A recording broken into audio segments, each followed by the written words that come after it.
Le 24 août 1975, quelque chose en moi s'est déglingué. Il n'est pas impossible, selon la faculté, que je ne reglingue jamais. C'est pourquoi nous allons bientôt fonder, Jalma et moi et vous d'ailleurs, qui, puisque vous avez fait, beaucoup d'entre vous, l'effort de venir 2 fois de suite. Comment? Mais qu'est-ce que tu disais là? Dis-moi tout bas. Tu disais rien. Je le croyais. Oui, que nous avons l'intention, Jalma et moi, avec Christian Nord qui est là aussi, et Zaza. Ça va, Zaza? Ça va, Zaza? Oh oui. Nous avons l'intention... Denise, ça va? Parfait. François, ça va? Toi, ça va? Vous deux, ça va bien. Ah ça, je vois. Vous deux, ça va très bien. C'est vrai, c'est beau de voir ça. Toi aussi? Toi aussi? Bon, tout va bien. Je sais plus ce que je voulais dire. Oui, que nous allons, avec cette histoire-là, nous avons l'intention de fonder un club de la grande déglingue. Le club des déglingués. On peut en faire partie dès l'âge de 17 ans, tu sais, Aurélien. On lui donnera... On l'accepte, Aurélien? Oh oui, on l'accepte. Alors voilà, on va fonder un club, le club des déglingués. Et puis alors, on fondera une maison pour tous et toutes, enfin, tous les déglingués. Ça s'appellera à la grande déglingue. Et le jeu consiste à redire, quand on se rencontre, comment ça glingue pour toi. Et à répondre, surtout, ça ne glingue pas très fort. Sinon, ce serait un peu prétentieux. Car je crois que pour aucun d'entre nous, ça ne glingue jamais aussi bien qu'on le voudrait. Hein? Ah ben, on est avec heureux, là. Ah oui, il revient, lui. Ça fait du bien. Remarque, il faut aussi. C'est la contre-déglingue, lui.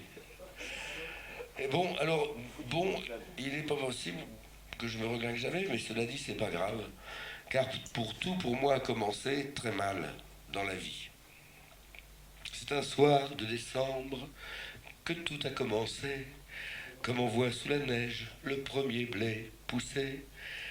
Cette nuit de décembre où tout s'est déchiré, il neigeait sur la France et ma mère me portait.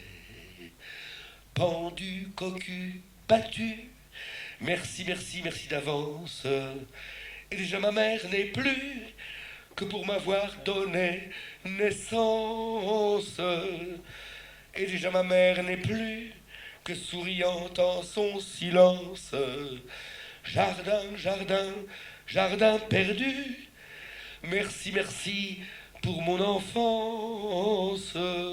Voilà, à ma mère. Parce qu'on m'avait demandé de chanter a cappella, c'est fait.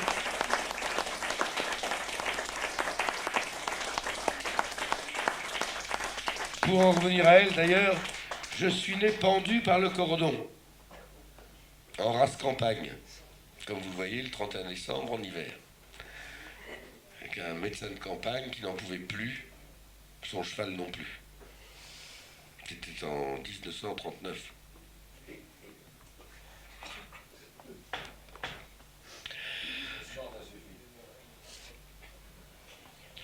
La sage-femme n'en pouvait plus non plus. Surtout que la sage-femme était un peu la sorcière du village aussi. Donc je suis né pendu par le... mon père était en train de se saouler la gueule avec ses copains dans le seul café du village. Et on attendait la naissance, pas du Christ, mais de Maurice Fanon. On ne savait pas encore si c'était Maurice ou Morissette, d'ailleurs. Enfin, ça se passait mal. Le patron du café, qui était un être merveilleux, il y a de ces êtres sublimes, merveilleux, avait décidé, bien qu'il soit un peu pingre, de laisser son café ouvert toute la nuit. Tous les hommes du village étaient là. Les femmes étaient en prière, les hommes étaient au café.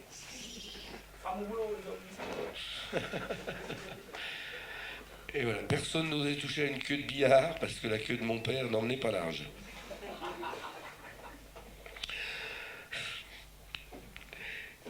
Et je suis donc arrivé vers le matin, vers minuit 20,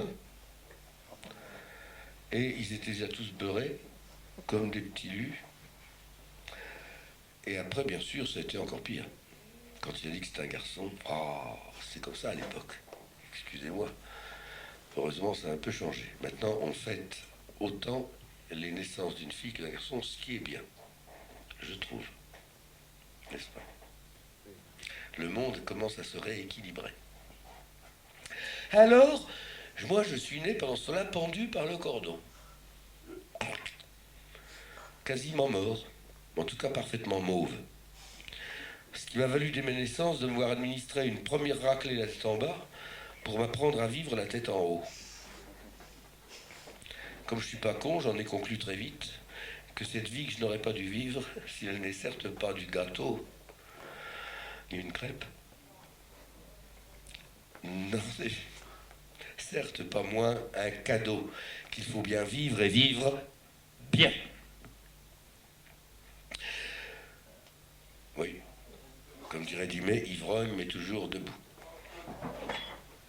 Tiens, on entend toujours. Non, ça c'est Bernard Dimet, ivrogne mais pourquoi pas. Et pourquoi pas. J'ai été, alors là je fais la petite leçon de latin pour ceux qui n'étaient pas là hier, parce que tout le monde n'a pas eu comme moi la malchance d'apprendre le latin. En latin, hic, H-I-C, hic, c'est masculin. C'est toi, c'est toi, c'est toi. C'est pas vous deux, c'est pas votre. C'est l'homme, c'est masculin. Hic, papa quoi. Hec, H-E-C, hec, ce qui est beaucoup plus joli d'ailleurs. Hec, H-E-C. Hec, c'est féminin. C'est le petit bout de rêve. Hec. Oui. Et hoc, H-O-C, c'est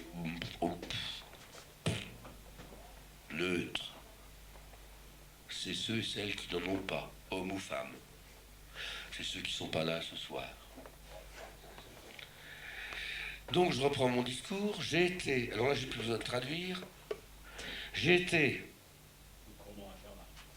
sexapulté. C'est papa ça. C'est Léon, pas Saint-Paul. De Léon.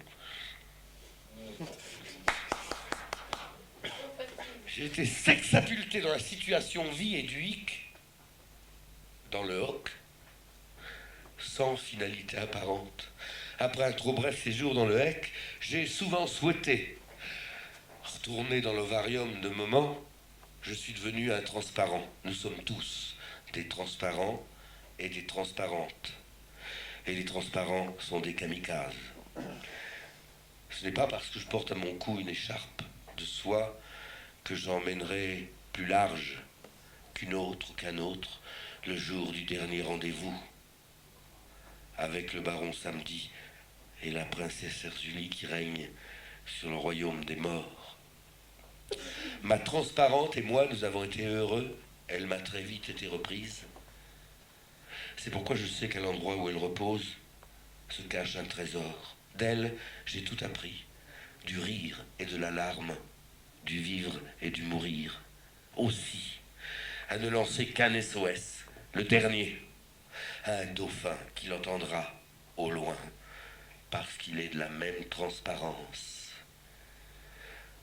Quand les kamikazes s'en vont seuls, disait-elle, tous les cerisiers défleurissent. Ça s'appelle la mort. Quand les kamikazes s'en vont par deux, disait-elle, tous les cerisiers refleurissent. Ça s'appelle l'amour. C'est tout ce qui me reste de celle que j'appelais autrefois la transparente, souvent la revenue. Aujourd'hui, ce qu'il reste d'elle a un prénom.